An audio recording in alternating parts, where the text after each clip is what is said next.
8월의 네 번째 목요 묵상입니다. 일교차가 있는 아침 저녁이지요. 여러분 감기와 건강에 조심하시기 바랍니다. 오늘 우리에게 주시는 말씀은 예레미야 25장 3절에서 7절의 말씀입니다. 유다의 왕 아몬의 아들 요시야 왕 13째 해부터 오늘까지 23년 동안 여호와의 말씀이 내게 임하기로 내가 너희에게 꾸준히 일렀으나 너희가 순종하지 아니하였느니라. 그러므로 여호와께서 그의 모든 종 선지자를 너희에게 끊임없이 보내셨으나 너희가 순종하지 아니하였으며 귀를 기울여 듣지도 아니하였도다. 그가 이르시기를 너희는 각자의 악한 길과 악행을 버리고 돌아오라. 그리하면 나 여호와가 너희와 너희 조상들에게 영원부터 영원까지 준 그 땅에 살리라.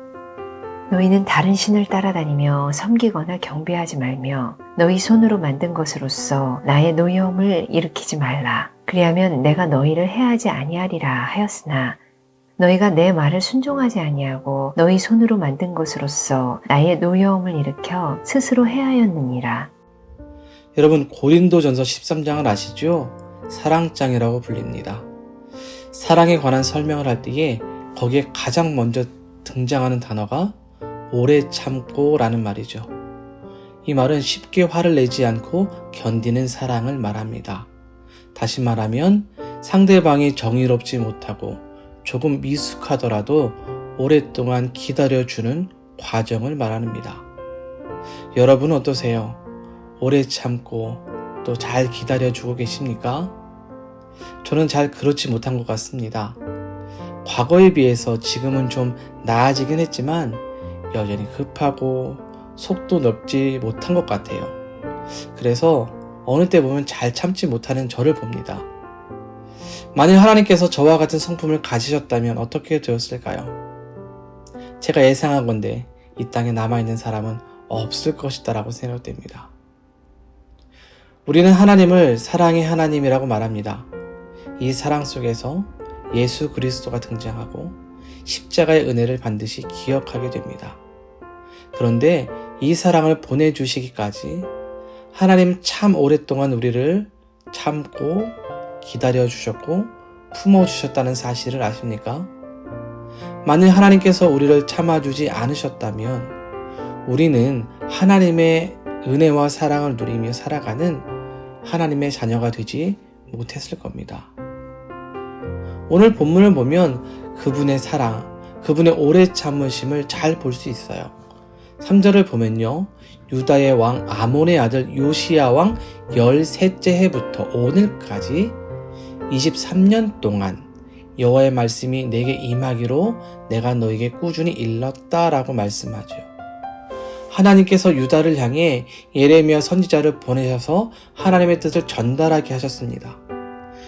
그런데 이것이 한두 번의 일이 아니라 23년 동안 계속되었다는 거예요. 유다의 잘못된 선택, 하나님을 버리고 우상을 섬기는 것을 지적하며 돌아오도록 예레미야 선지자를 통해서 말씀하셨다는 거죠. 그런데 그뿐만일까요? 4절을 보면요. 그러므로 여호와께서 그의 모든 종 선지자를 너에게 끊임없이 보내셨다라고 말씀해요. 무슨 말이냐면 예레미야 선지자뿐만 아니라 우리가 잘 알고 있는 엘리야나 이사야나 호세아나 이런 선지자 그리고 그 외에 더 많은 선지자를 유다에게 보내셨어요. 끊임없이 잘못된 길에서 돌이키도록 말씀하셨단 말이죠. 여러분 우리가 예레미야를 살펴보고 있지만 예레미야가 주는 메시지가 무엇입니까? 우상과 죄악으로 범죄한 유다를 돌이키도록 하는 회개의 메시지예요.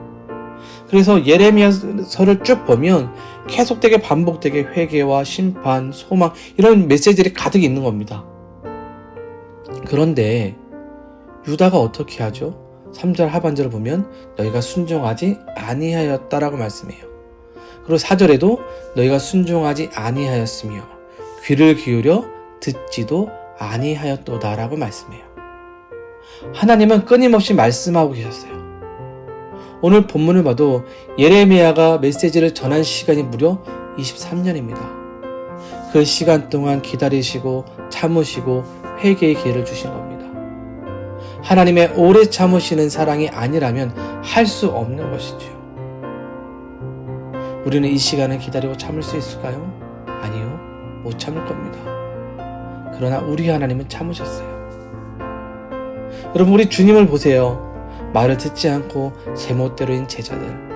예수님의 말씀과 가르침보다 자신들의 생각이 우선이었고 더 높아지려고 다투었습니다.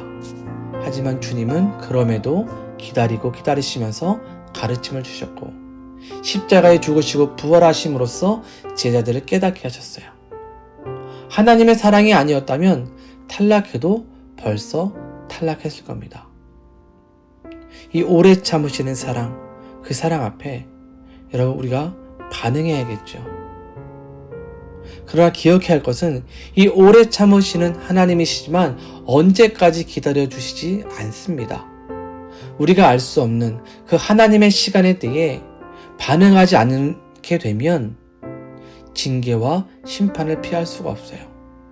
7절을 보면 너희가 내 말을 순종하지 아니하고 너희 손으로 만든 것으로서 나의 노여움을 일으켜 스스로 해하였느니라. 하나님의 사랑에 반응하지 않고 순종하지 않으면 우리가 만든 것, 우리의 죄로 인해 망하게 된다는 것이죠. 그러면 하나님의 사랑에 반응하는 것이 무엇입니까? 순종이에요. 다른 말로 하면 청종이라고 할 수 있습니다. 이 말은 이르는 대로 잘 듣고 쫓다라는 의미예요. 말씀을 듣고 순종하며 살아간다는 것이죠. 이것이 하나님 사랑에 반응하는 모습입니다. 하나님이 이것을 원하세요. 그리고 이렇게 청종하는 자에게 은혜를 주시죠.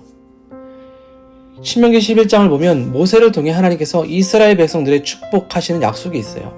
이른 비와 늦은 비, 하나님의 은혜로 얻게 되는 곡식과 포도주, 기름, 가축의 풍성함. 그런데 이것을 얻게 되는 것이 청종이에요. 신명기 11장 13절을 보면 이렇게 말해요. 내가 오늘 너에게 명하는 내 명령을 너희가 만일 청종하고 너희 하나님 여호와를 사랑하여 마음을 다하고 뜻을 다하여 섬기라면 되어 있어요. 우리가 하나님의 말씀을 청종할 때, 그분의 사랑에 반응할 때에 우리가 은혜를 얻게 되는 겁니다. 소망을 가질 수가 있는 거예요. 그러니 어떻게 해야 할까요? 하나님 말씀에 청종하며 듣고 순종하며 살아가야 하지 않을까요? 이를 위해 하나님은 선지자를 보내셨고 끊임없이 말씀하시고 기다리셨습니다. 더 늦기 전에 하나님의 사랑에 반응하는 우리들이 되어야 합니다. 말씀을 듣고 순종해야 합니다. 그 자리가 바로 우리의 삶의 축복과 소망이 시작됩니다. 오늘 하루 하나님 사랑에 잘 반응하여 그 사랑에 아름답게 화답하는 귀한 하루, 말씀을 청종하는 하루가 될 수 있기를 주님의 이름으로 축원드립니다. 기도합니다. 사랑의 하나님 감사를 드립니다. 우리를 사랑하셔서 오래 참으시고 끊임없이 말씀해 주셨습니다. 그럼에도 불구하고 귀를 닫고 우리의 의지대로 살아온 삶을 돌이킵니다. 더 늦기 전에, 아니 지금부터라도 우리가 하나님의 사랑에 반응합니다. 하나님 말씀에 청종하며 살겠사오니 우리를 향한 하나님의 은혜와 축복을 내려주시고 날마다 주님이 채우시는 삶 속에서 감사가 넘쳐나도록 인도하여 주옵소서. 말씀과 기도로 시작하는 우리들, 일상에서 최선을 다하며 살아갈 때에 동행하여 주시고 우리들의 아픔과 고민 그리고 기도 제목을 기억하셔서 응답해 주옵소서. 우리의 삶의 최선이 주님이시고 우리의 인생의 최선의 결과가 주님이시오니 주님을 의지하는 우리의 삶에 하나님의 선한 역사를 보여 주옵소서. 또한 우리가 살아가는 캐나다가 산불로 많은 어려움을 겪고 있습니다. 속히 진화가 되도록 하나님 비를 주셔서 회복될 수 있게 하시고 피해를 당한 사람들을 위로하여 주옵소서. 예수님의 이름으로 기도드립니다. 아멘.